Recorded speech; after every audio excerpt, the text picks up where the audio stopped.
Anybody have questions? I'm going to start picking people out. What thoughts come up when you hear the word accessibility? It will be accessed. Giving people an opportunity. Awesome. That's a really good way to think about it. Are there any negative things that come up in your head when you think about it? Creating equity for all participants. Okay, that's good. Negative would be extra work for whoever's having to provide it. Thank you. Yeah.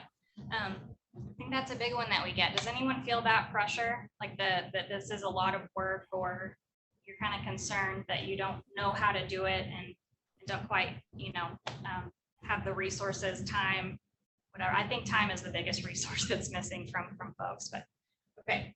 Well, it sounds like y'all at least are on the right track. You want to be there. You want to be doing these things. So that's really awesome. It doesn't seem like a lot of you are feeling the negative effects, so I don't have to convince you as much, which is awesome. A lot of folks I have to convince. Oh, yeah. All right. So when thinking of the other side, especially if we're thinking versus the negative side, what thoughts do you want to come up when you hear the word accessibility on this campus? I'll echo what Jeff said, opportunity. I mean, I think we want to make sure we have an open access and opportunity for our students, regardless of what skills or capability they have. Anybody else? One thing that we had talked about in the office was the fact that if they are already accessible, then the students don't have to ask anything. They don't have to ask for that altered content or, yeah. Yeah, so fewer accommodations. So basically you're just thinking of accessibility at the start of everything, right? Like whether that's a new website build, whether that's just creating your course syllabus, whether that's designing your Canvas course. All of these things can be considered at the beginning and will save you time, effort, energy down the line. So I would hope that's where you guys want to get. So my goal for you all is when you end up thinking or hearing the word accessibility, you say, we've got this, we know what to do and we're ready to start. So hopefully y'all end up there and we're here to help you get to that point. All right, so a little bit more about why we need to be accessible. I want you guys to look at this picture and let me know kind of what you think about it. At an attempt at a ramp. Roadblocks, danger. Danger, yeah. So this is one of the, I've seen a lot of these pictures of just ramps being built horribly, but this is one of the worst ones I've seen. I actually found this one just recently. But it's got a very steep ramp that's only on part of the stairs. So if someone's wheels were to fall off that, if they're in a wheelchair, they're going to go down. And there are also bars stopping them from even getting up the stairs in the first place.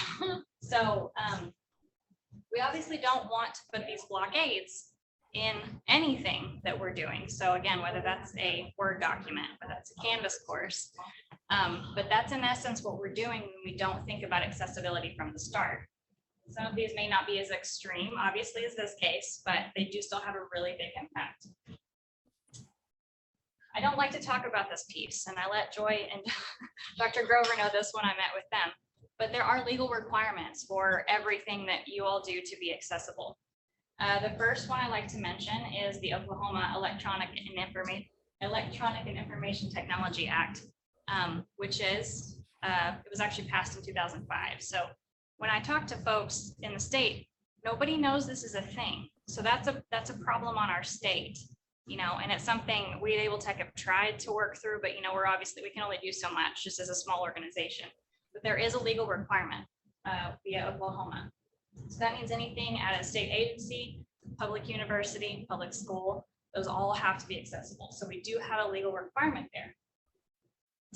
We also have Section 504. So many of you are probably familiar with this. And this is actually related to the Americans with Disabilities Act, ADA.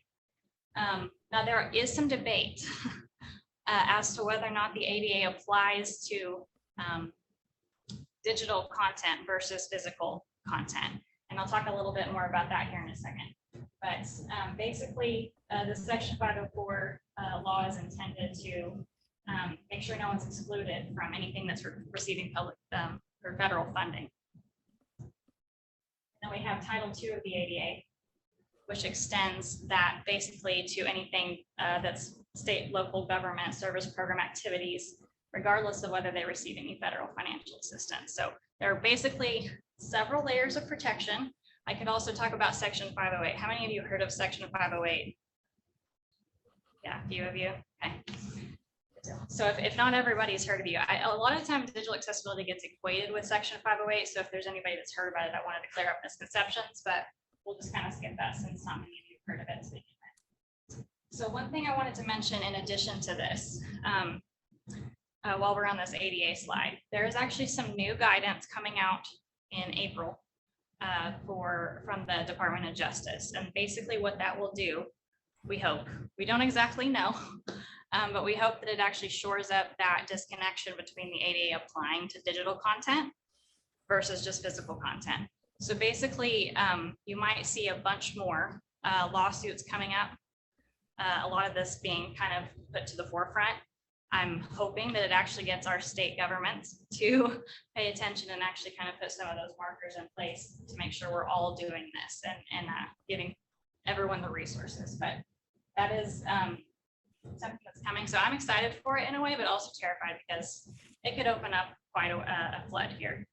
But I wanted you guys to know that, and y'all are ahead of the game, obviously getting this kind of stuff in the works and talking about it before that hit. So well done for you all. All right, so let's give a definition of accessibility. This is just a framework you can actually use when you're thinking about doing anything. Accessible means that individuals with disabilities are able to independently acquire the same information, engage in the same interactions, and enjoy the same services within the same time frame as individuals without disabilities, and with a substantially equivalent ease of use. So those are lots of very important keywords and terms in there. But I actually have this on a sticky note on my desk because, again, this is just a really good framework for you to think about it. If you're looking at something and wondering if someone can access this thing equally, this is how you kind of check. Is it the same information? Is it the same interactions? Is it the same services? Is it in the same time frame? If you can't answer yes to all of those questions, you might need to reconsider how you're presenting that content. The last one, that is substantially equivalent ease of use. We often see folks try to create a separate version. And while there are some cases where that is a necessary thing, most of the time that means it's not equal, right? So it's the whole separate but equal. That's not really equal, right? So we want to make sure that we stay in that the four same words or the four same phrases at any time. So like I said, there are always exceptions. One of our favorite things to say in my team is it depends. You'll hear me say that if you work with me at all. And that's one of those it depends at the bottom. All right. So I don't have a whole lot of time today to kind of get you up and running with some things that you can do in like Canvas or Word or something like that, but I wanted to leave you with a few quick tips so that you can start to apply those in anything you're creating from today forward. So first off is text descriptions. So maybe wondering what text descriptions are, and they're really describing what an image's purpose is. So I have a picture here on the screen. This is actually my dog and my cat. I had been using a picture of someone else's dog and cat in the same position for a long time, and I joked if I ever get a picture of my own, I'll replace it, and I finally did about 3 weeks ago. So this is the first time I'm getting to use it. Anyway, so we have this picture of a yellow Labrador sitting on a rug with the cat in her dog bed, and she looks like she's kind of wanting me to get her out. Sorry, wrong genders there. The cat's actually a boy, and I feel bad I just did that, but You offended them. I did. I probably did.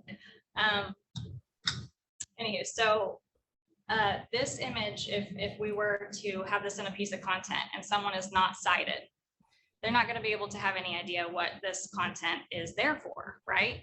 So we need to ask ourselves a few questions. You know, why are we having this image here? Does it convey meaning?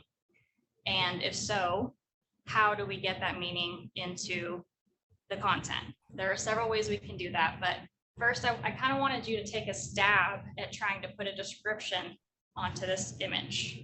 Anybody brave enough to do so? Somebody in the chat or in the Zoom might just want to put it in the chat. That's okay. There's no wrong answers either. Again, I'm really not trying to trick you, I promise. Cat just stole the dog. That just stole the dog's bed, yeah. Stole That's a good it. one. Scolded. Yeah, like, Oh, he scolded him? that's what I Yeah. look at. That's what I look I was gonna at. say Like, he stole the bed. no, the cat has Scolded swiped him. the dog Yeah. and it's got that cat look to it. So you're not gonna mess with me. And the dog is Sure. relying upon us as humans. To get over the Yep. meanness of the cat, yeah. Yep. Okay, I'm with you. That could be one. So that's one interpretation. Does anyone have any other ideas for what they would want to put as all, or text? So I have a question though, that is indeed the person's interpretation of the image, which means it's not actually describing what. the You are way ahead of the game and awesome, thank you. But yes, that, so what she was saying is, I can't really give a description of this because I'm not really sure why it's there, basically, right? I mean, simply maybe this overall the shape and then, two. Right. Cat and the dog and the dog. Okay. Cat description and chairs, rug. But, also the dimension of the two, cats. Uh-huh. But other than that, if we put our own emotion, that's not going to be the description of the image. That's a good point. So talking about emotion and image description, sometimes the emotion is not the important thing, so. yeah. One of our people says, dog looking forlorn over dog bed stolen by cat. Yeah, that's awesome. See, and I think that could work too. So sometimes it's good to put emotion in and sometimes not. So we've got several different perspectives in here at this point in time. So I was kind of lying, I guess, when I said this wasn't a trick question, because you really don't know how to describe this image unless you know what context it's being used in, right? So that's where I thought you were headed for sure. So I actually put some like a caption below it. So Penny is the dog's name. So Penny is asking me if I can get Dot out of her bed, is the caption I put on this. So that kind of gives you more context about what was actually happening in the image. That means that text description is probably going to actually change. You may put something different in if there were not a caption versus if you have the caption there. So there are several ways we could go with this, but what I would put on this probably is yellow Labrador, because I think it's important that she's 75 pounds versus that cat that's 12. Anyway, so large yellow Labrador looking at the camera, forlornly. I think that's a great word, by the way. Wishing that the cat would get out of, or sorry, with let me start this over. Large yellow Labrador sitting next to the dog bed that she wants to lay in where the cat is currently sitting, So there's not really a wrong answer or right answer. It's really up to you as the content creator, why you put that image in there and what surrounding text supports it. So you're really going to need to think about your context. That's the most important thing. There are a couple of ways to add text descriptions. One of those is alternative or alt text. Have any of you guys heard of that? Yeah. Like using numbers for letters? No, I'm just playing. Oh, the IT guy in the room's got it.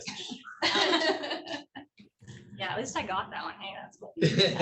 All right, so yes, you've all heard of alternative text, so that's one way.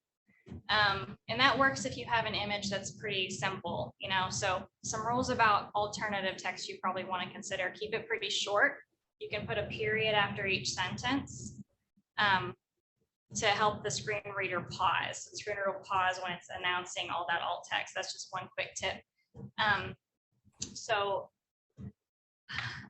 you also might want to think about, I don't know if any of you use Twitter. I'm not a Twitter user, but a tweet is kind of the link that we're going for. But if you have to get too descriptive in the alt text, then you may want to think about using surrounding text or using a link to another page that describes the image fully. So that really applies in situations where it's like a piece of art or a graph or a chart or something like that. So that's where that second bullet point comes in. So for more complex image, you can use the surrounding paragraph or link off to another page. So don't feel like you have to cram everything into an alternative text piece. And then for graphs, you can even add the data table. So there's data behind that graph, right? It might actually be easier as long as you make the table accessible. You guys don't know how to do that yet, but it's a whole other class. Anyway, so that's one way you can kind of add more text description. Again, the main thing is you just think about how someone is going to be using this and what they need to get out of it, and really approach that holistically. So alt text is great, but it's just one way you can handle adding a text description. All right, do y'all have any questions on alt text or text description or anything? Does this encourage faculty not to use images and graphs and Good tables? question. It makes me wonder, do we need to have descriptions in every picture we put in a PowerPoint for students? Yeah, that's important. So if you have a picture in there, and it's different depending upon tools. And I was kind of trying to keep this pretty tool agnostic, so I don't have any specific examples, but with the newer versions of PowerPoint, you can often mark something as decorative. So if you have an image and you can absolutely say this is just there to be pretty, then you can mark it as decorative. But you annotate that? What? You know, you annotate that as this image is decorative, and you add that text as well? Well, here, I'll pull this up and show you. So might be helpful here. And then what they have said, I want to know about decorative. All right, so on your PowerPoint, you have the alt text settings here. So I just right clicked on my image and I get to my alt text settings. It's pretty small. We forget. Kind of click that, and then we're going to go into our alt text. And so we can actually either write in something that's alternative text, or we can check mark as decorative. Now, it depends on the version you're using. Reader might see it. One of the worst things about teaching accessibility in Microsoft Office is that every different version has different ways of doing things. They have not centralized that. And obviously there's reasons for that, but I can't blame Microsoft too much, but I can blame it a little bit. Where does the alternative text pop up when you use it, when you type something? Oh, in that's a there? good question. So when you put alternative text in, it's actually just kind of hidden. It's behind the screen. So you can think of it like it's not displayed for people who can see it, but it's displayed or it's read out for people who are not able to see it. So with a screen reader or with the read aloud kind of options, that there are tools that just read a page for you. So someone who has low vision even or is using it in different ways, maybe has a cognitive disability, they're going to potentially hear that too. So it's not there for the visual users or the sighted users, sorry. So nothing will change visually. And I'll show you if I do that here. So Labrador. Can't spell right now.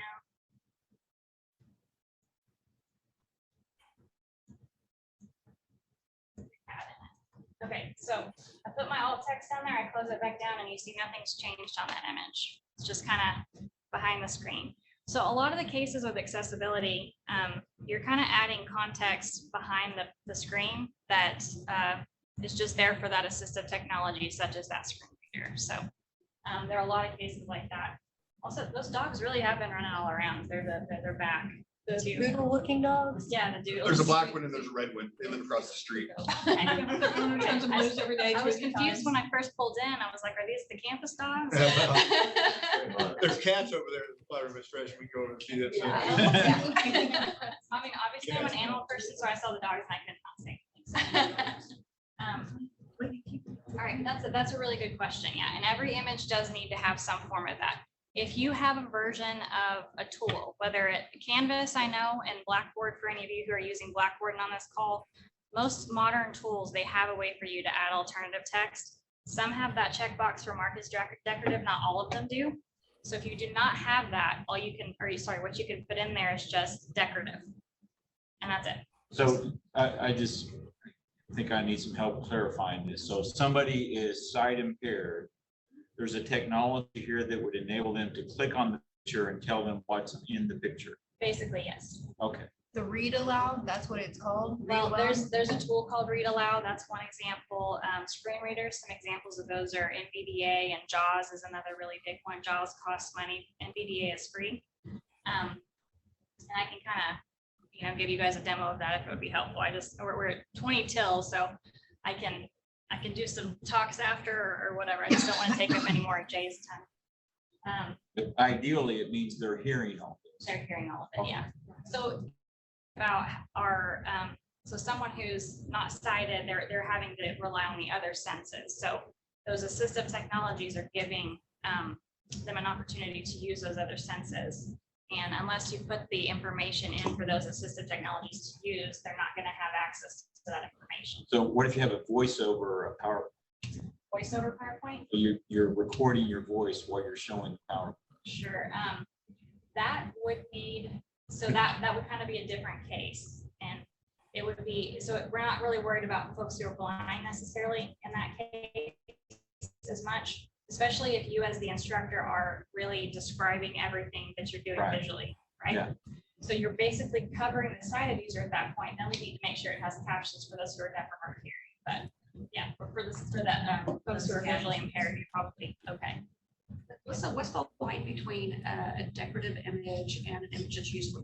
Oh, y'all have hard questions today. Okay, cool. So it really depends. Like I said, I knew I would say it if I talked to you guys long.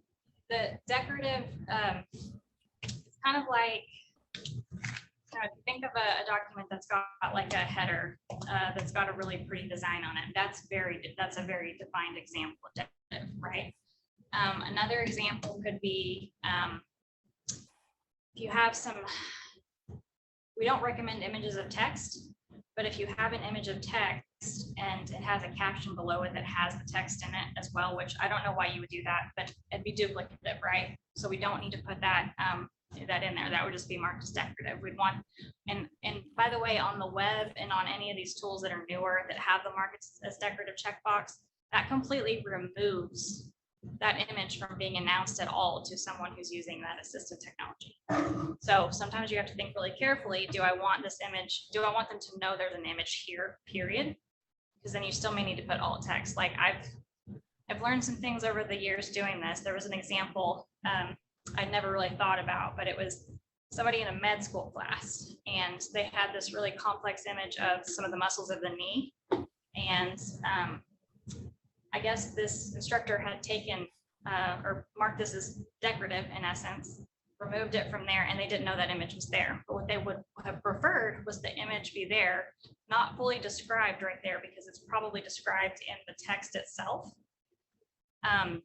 But they wanted the image to be announced with simple alt text so they could have someone point out where those things were on themselves, so they could get assistance that way. So I think use decorative kind of carefully, but it's things like that, like that, you know, if you remove this, they don't need to know how pretty it is, you know, necessarily. I think of icons that I've added to courses that it's just cute. It doesn't have content. It's not graph. That's a great example. Yeah, yeah. And thank you for bringing that up. I was sitting here struggling with some examples, but icons are another really good one. Yeah. So if it's just, you know, there's an email address or something and there's like an email icon next to it, totally mark that as decorative. Yeah. Any other questions? We might just have to cut off here and let Jay talk, but I can give you the overview. Next slide. All right. Showing stuff? Oh, sorry. It's not. I was planning to leave about 10 minutes. Is that okay? Is that enough time for Kim Joy? Yeah, that should be fine. Let me ask Zoom, or we might ask Zoom if they have any questions. We can. So Lisa, I do have another question, just to clarify again, we're taking online classes.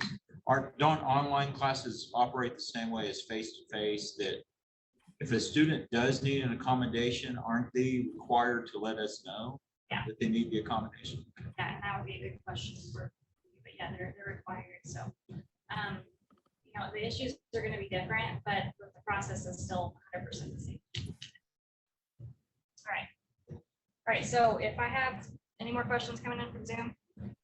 Not yet, but you could go over maybe one more point. Yeah, I if think you I wanted can to. kind of get through some of these. So another thing you can do is add proper structure. So any of you in Canvas probably have seen when you're adding content, you can actually add heading structure.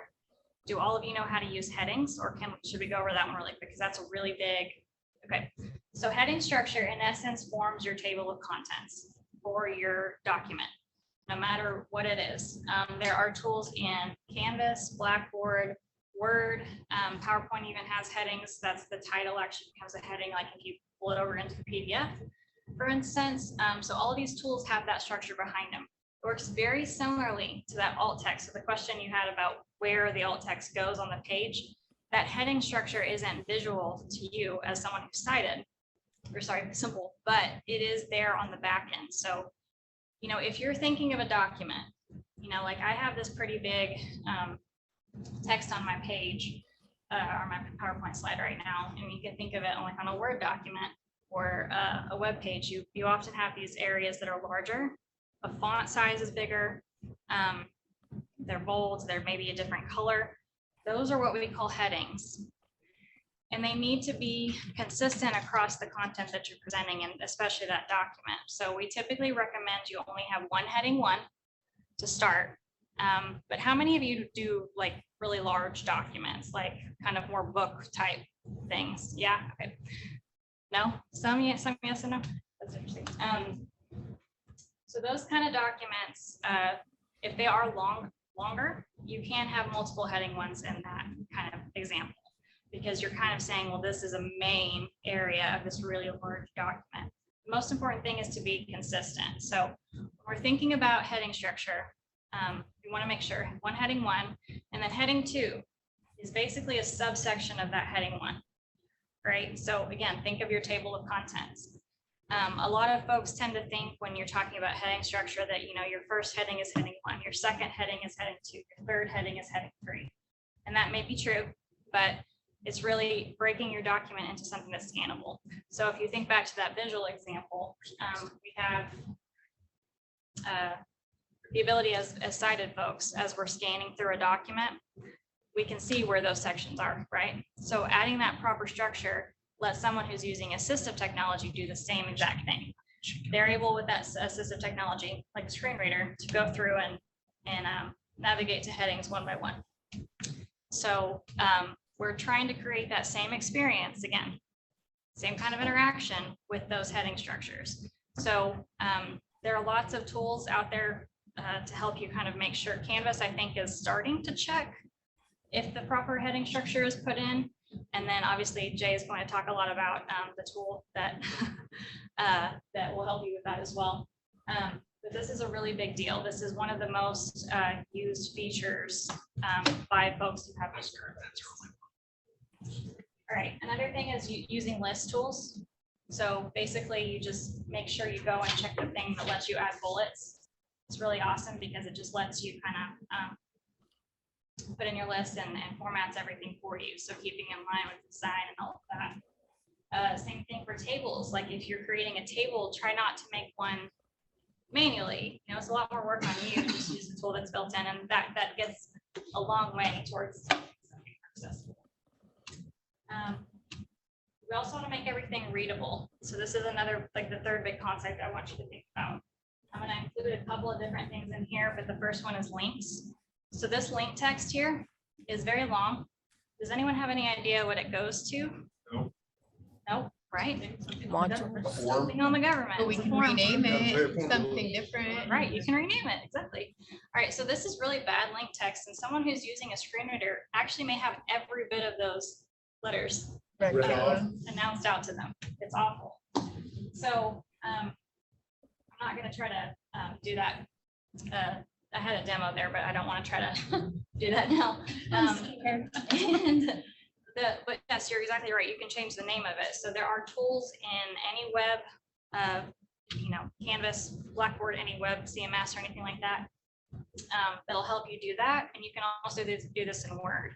So what I recommend to you is if you're trying to add a link, write your paragraph out. Don't worry about the link just yet. You just know you're going to put one in there. Write your paragraph out and then find in that paragraph what you want to link from. Select that text and then make that a link, right? And that applies to any of those tools that you're familiar with using. So if you're making something, a link more like this, then that's going to be easier for everyone to understand typically. Some more tips on the links are to make them, well, just in general, like what we were trying to do just then is make them make sense on their own. So no one has to actually click the link to figure out what it goes to, right? And another thing is avoid click here or read more. I get the question all the time, can I click here in my link text? Well, you can, just make sure that's not the only thing.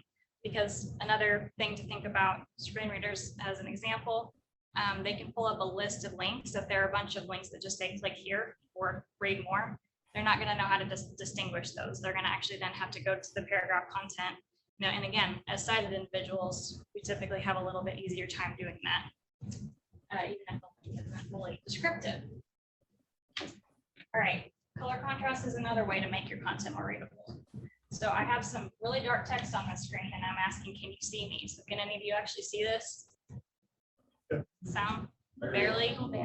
This is a really bad example, obviously. So a lot of you probably wouldn't go this far, but we want to make sure that we make things visible.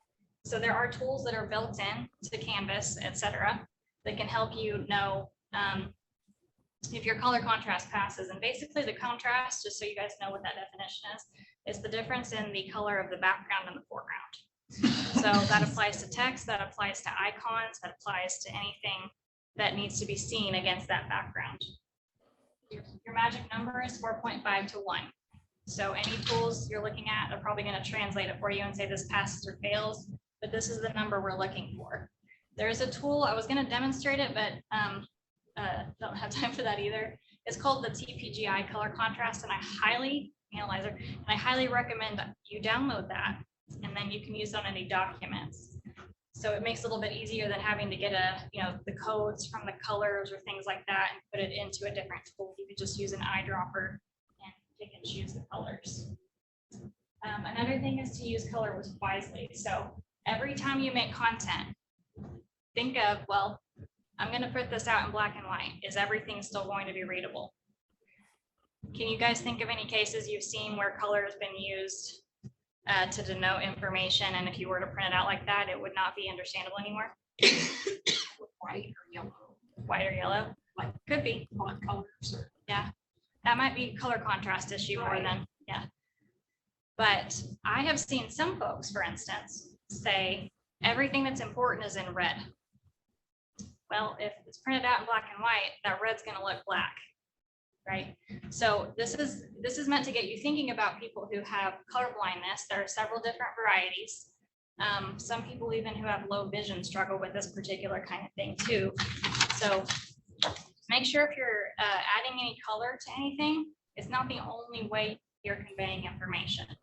So I'm not telling you not to use color, but I'm just saying do it and do something in addition. So an easy way to fix the case I just gave you, everything in red and bold is important. So red and bold, not just red, right?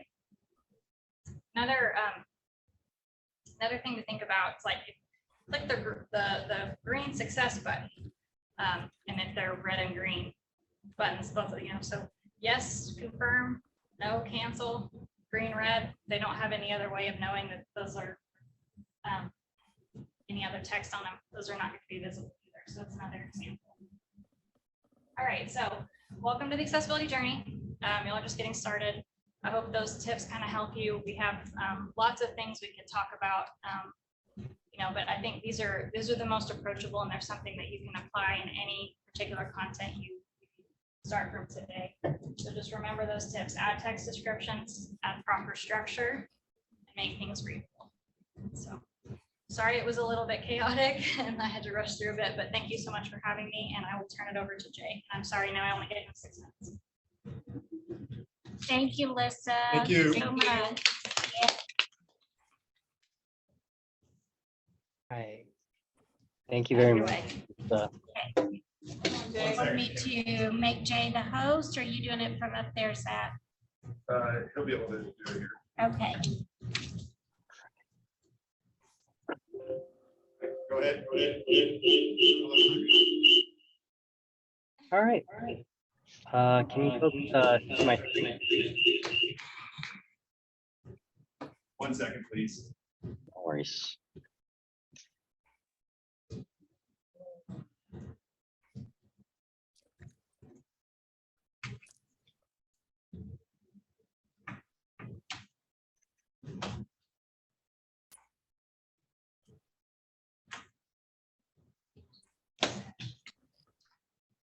Okay, what about now?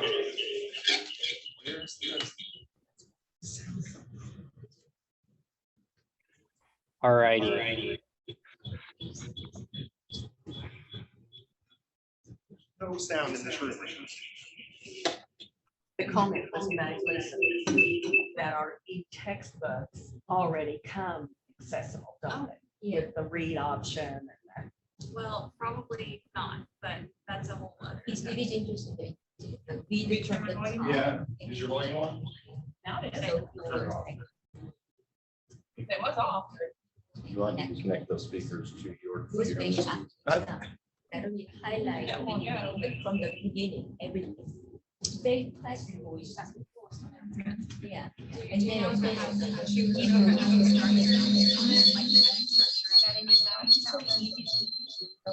have played. You can connect it. I don't understand what it's showing. You can connect it to this. it's a menu bar. New output on this, this is just running. I'd love to take a look at that. Because I think Doesn't whenever sound publishers good. are doing that well, that's This not is, part of this it. is And then another one is what this room complaint is. that. What this room complaint is. Yeah. Does it come in its own like reader? This one. Oh, TV is I mean, messed they're up. definitely like picking up, because I mean, these two are getting picked up super great with that mic right above them, right there, but with the room muted, I don't know how it's here. We've got it. Yeah. Set up.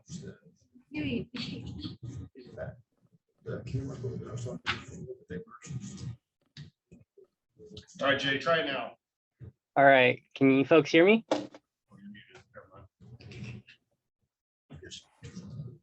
All right, what about now? It sounds great. All right. So can you folks see my screen right now? Just nod it up.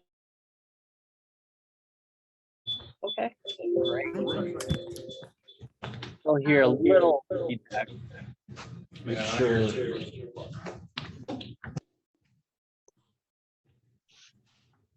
All right. I think we're good. Pretty good. Oh, that's good idea. Oh, That's what we have to do is mute all the TVs. No, I don't think so. no, still. All right. So still a little feedback. Feedback. Can we just shut that down? Oh, that's how he's gonna. No, I fixed it. All right. All right, that's great. Hello, folks. I see a lot of familiar people in this room. My name is Jay Kim. I'm an account executive here at UJA. Thank you, Lisa, for your presentation. I'm here today to show you kind of the tools that we offer and what we're giving Northeastern Oklahoma A&M College access to in terms of accessibility. You folks have purchased or are going to purchase our video platform and accessibility platform.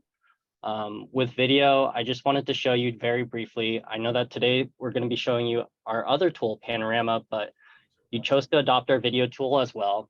And I personally wanted to let you know and faculty know that anything that you drag and drop into here, into your library within UJA that is a video, will be automatically captioned at 90 to 95%, automatically in English. If you folks are teaching students that English is their second language, you can also request captions in different languages, and that accuracy is going to be 90 to 95%. You can also go inside the video editor, and if you want to improve those captions, be able to listen to the caption and make sure that you correct it within the editor. But again, anything that you drag and drop into our system will be captioned at 90 to 95%. And there will also be a transcript for students that is downloadable. It is interactive as well. So what I mean by it being interactive is that when most of the time students get transcripts, it's a block of text. They don't know where to start from if they watched the middle of the video. So if I play this video, we'll just skip along. It'll follow along. It'll follow it along on the video. And again, this is downloadable. They can zoom in, zoom out. They can even click where they would want to start from. And that's what we mean by being interactive. So the video side will get you covered, and I'm going to show you now our other tool, UJA Panorama. Let me open that on a separate tab. I also wanted to show you this as well, folks. Accessibility is something that's really important nowadays, especially with COVID.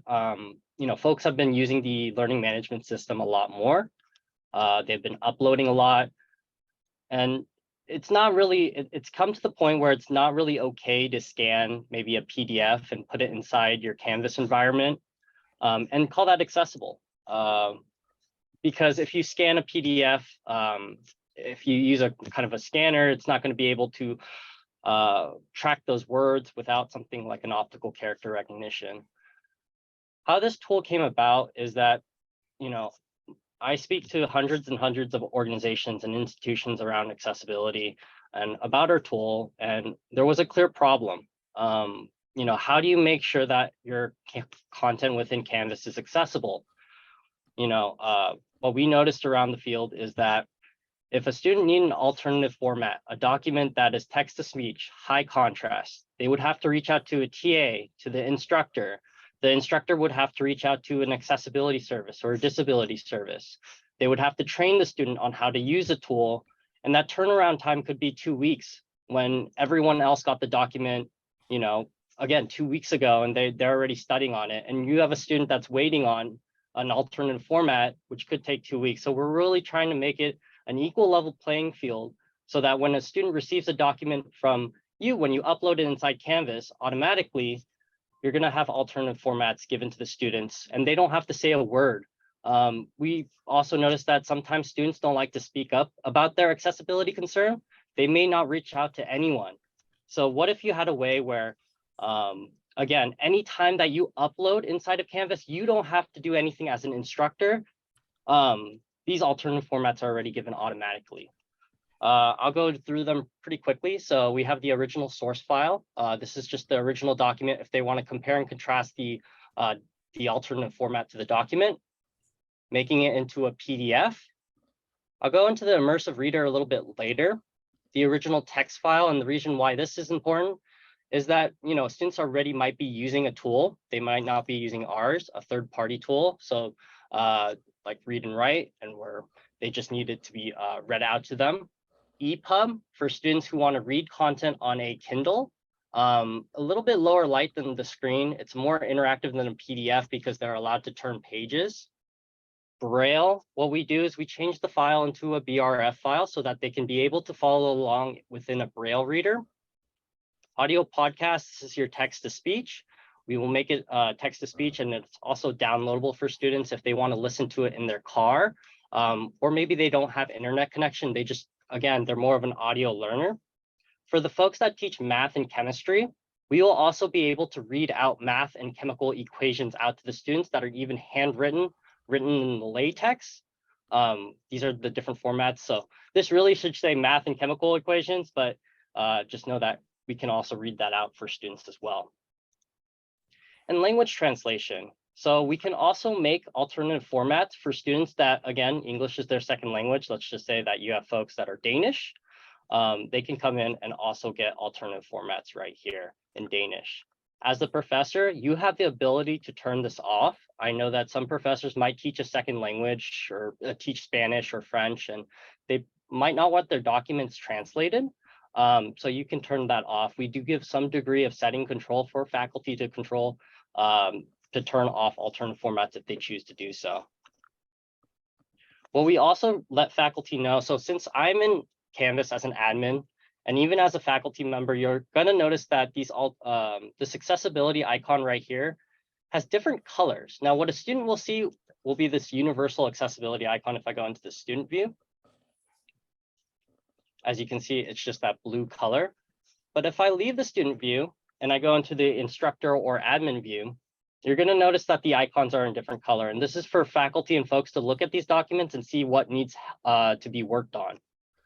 For this red document, I can see that it's a score of 25%, and how we weigh these documents is on the WCAG 2.1 guidelines. We have someone who internally audits us to make sure that we are up to standard in terms of accessibility accreditation. As a faculty member, I can look at this red document, I can press view, and we will load up all the issues of what you need to fix to improve this document. You can see right here that this document is 25% accessible. It's a PDF and there's 3 issues. How we divide up the issues is minor, major, and severe. You can learn how to fix these issues by just clicking how to fix right here. You can see that there's a missing language in this document. All I need to do is go into my PDF editor and be able to change it in English and then upload the improved version right here. Once I do that, we'll rescan the document. And then hopefully if you fix that issue, you will have 2 out of 2 issues right here. Immediately, this tool is going to make your organization a lot more accessible by offering alternative formats, but faculty have to go into these documents and actually remediate them to actually improve it. We'll give you the alternative formats, but again, if you're providing students that it is a document that is not accessible, it is your responsibility or however your organization sets it up to kind of fix these documents so that students have content that is accessible. Also within Canvas, on this right-hand side, if you have students that do have accessibility concerns, this will follow you wherever you go inside Canvas, and this also represents our tool. Students will have a way to adjust and see whatever they want to view in their preference. So let's just say I'm a student who has dyslexia and I want things a little bit more spaced out, and I have that power to do that within Canvas. And you can notice that I'm spacing things out. I can improve the font sizing. And we have 3 presets right here, but as a student or as a user, you can go into this gear icon and actually zoom in and zoom out to your preference. You can save all your adjustments to the top so that you don't have to constantly be picking and choosing, so that anywhere you go onto Canvas, all your things are already saved and set. Students have the ability to hide images because they might find it distracting, or pause animations. Have a nice, neat little reading mask right here. So anything within the light area is what they're going to focus on. Anything outside is something that they're not going to focus on, and they can change the size of it. Now, they also can have a reading guide if they want to follow content line by line. And as well, what they're also going to have is color adjustment, because color blindness affects people in different ways. You know, they might not see a purple that well or a green. So we'll be able to manipulate the color on the page as well. So different contrasts for them to view. And again, they can save it to their liking. It'll save to the tab, so anywhere where they go into Canvas, it'll follow it along. Now, what about when you're creating content? I think Lisa brought up a very great point about images. They need to have alternative descriptions, and links need to have text.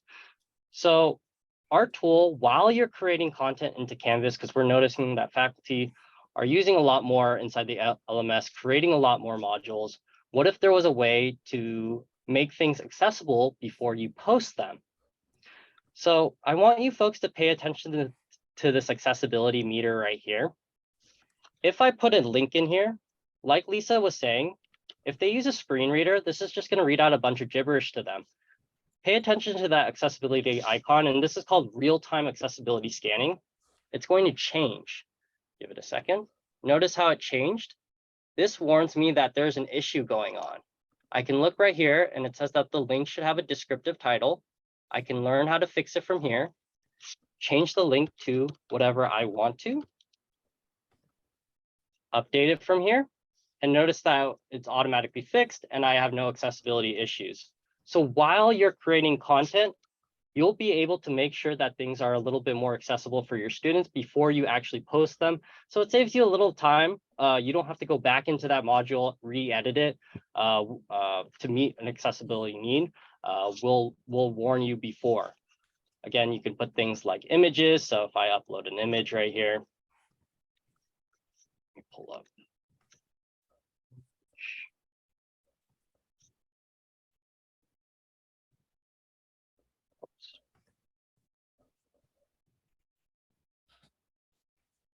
I press submit.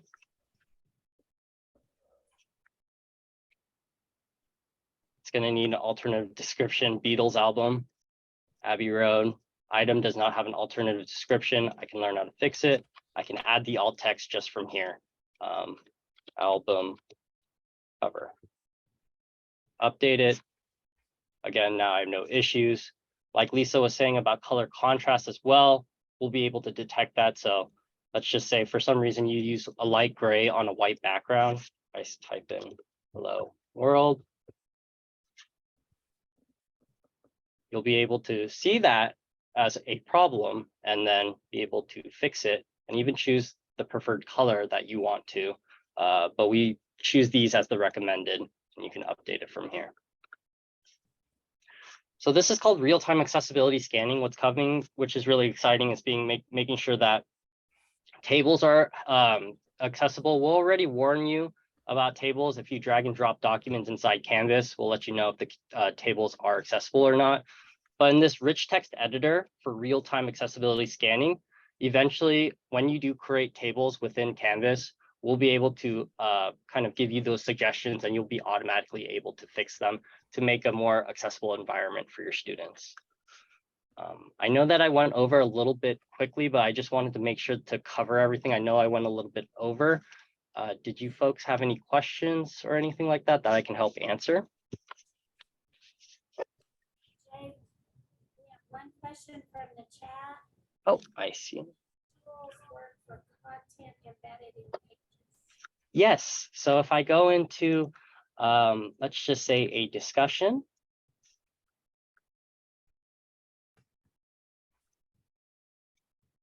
And I go into scientific graph.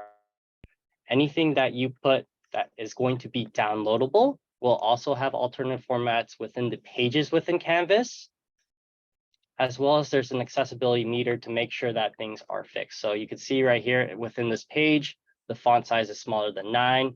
I can learn how to fix it from here and be able to re-edit it and change that font size to size 9.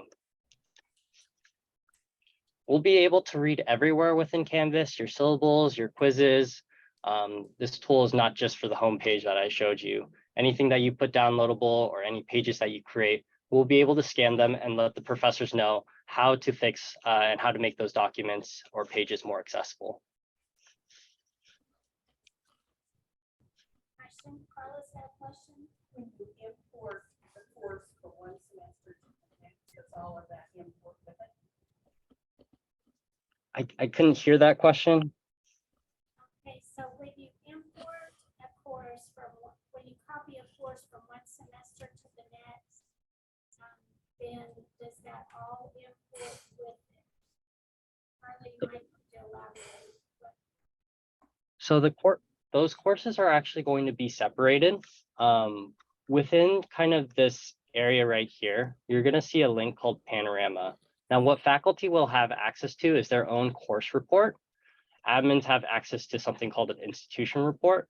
But within this course report, we'll be able to show only the courses that you teach in, but also if you wanted to you wanted to check from a fall semester to a spring semester, you can check that evaluation and see if you're moving in the right direction, see if you're improving in accessibility. So I might as well show this right now. This is your course report, and each faculty member will have a course report for them, letting them know how they're doing overall. For this political science course, they're going to get an overall accessibility score, the total files that are being processed within their course, the files that they've actually made remediations using our tool, and how many alternative formats are the students downloading. You can kind of see a cumulative score right here if you're moving in the right direction. Apparently right here you're not. A breakdown of what alternative formats are being downloaded inside your courses. So EPUB for your Kindles, Braille for your Braille readers, MP3 text to speech, your math conversions, your text files, your PDFs, and also the immersive reader, as well as a breakdown of the document type. So PDFs, Microsoft Word, PowerPoint, web. From here, sometimes faculty like to embed a lot of things within these Canvas pages, so it gets hard for them to manage. It's kind of like a scavenger hunt of finding all these different documents. Right here, we give a nice, neat view of every single document that you've uploaded inside Canvas within your course. If you don't want to do that scavenger hunt, you can easily be able to look at all these pages right here, and I can say right here, homework 3, it's 60% accessible. I can click this document and be able to fix it just from right here if I wanted to. So there are a couple of ways of fixing the document. You can go inside the pages itself, or you can go into this little teacher view where you can be able to fix the document, all the documents all at once if they choose to do so. Any other questions for Jay?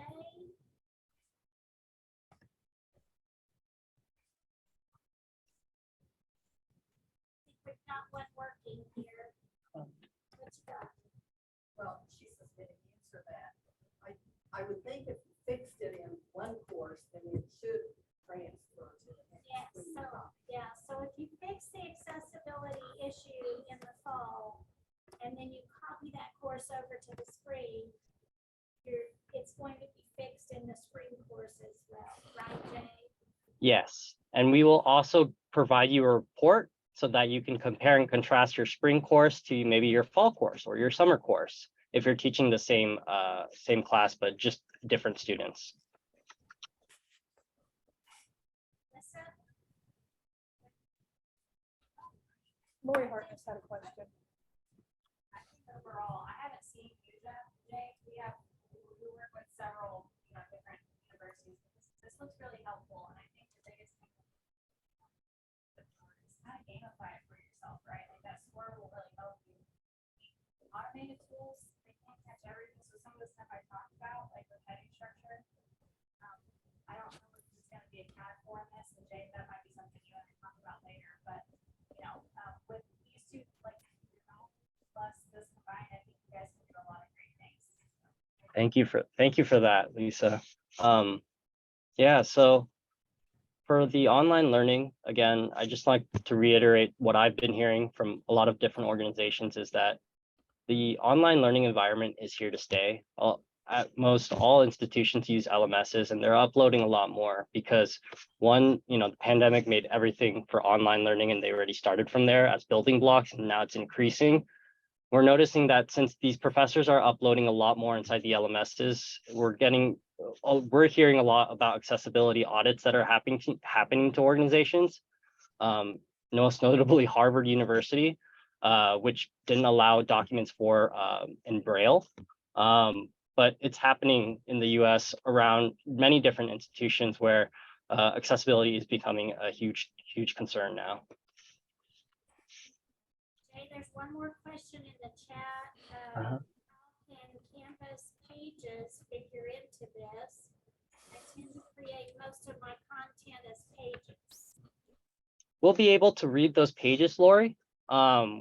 We can scan those pages, read them, and we'll also let you know, again, if you do anything that you put in that's downloadable as an additional resource or a document, we'll give those alternate formats out. And also within the pages in Canvas, just pull it up so I can show you.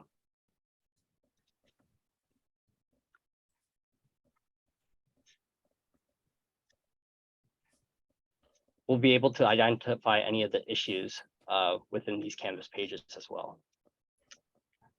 So again, anything that's downloadable, alternate formats, as well as how to fix these documents and how to fix those Canvas pages as well.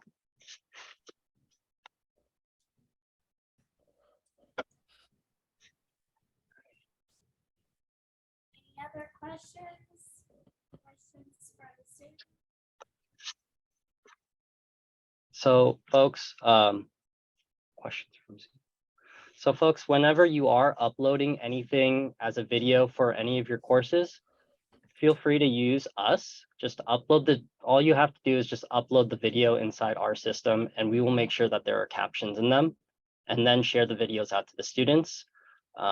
Once we have a faculty training, we'll show you how to easily embed content within Canvas using our software. But do it that way because, again, you're going to provide those students with the downloadable transcript, captions, and also a lot of neat online engaging environment or online tools as well to kind of catch them on the engagement. We went over just a little bit, but I think it's good that we hear all of the, get our thoughts flowing as far as what is accessibility, how to be addressing it in our courses, and then a good follow-up for NEO to start thinking about how we might be able to use better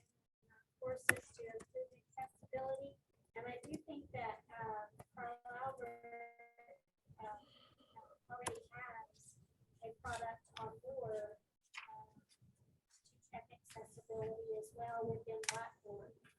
So, yeah, we thank you all for attending today. Anything else for the good of the order? Appreciate your patience. There's a survey link in the chat if you all can click on that and please fill out the survey. We have paper-based surveys here in the room for those that are here present. Otherwise, have a great day. Thank you, Jay. Thank you, thank you. Thank you, Tessa.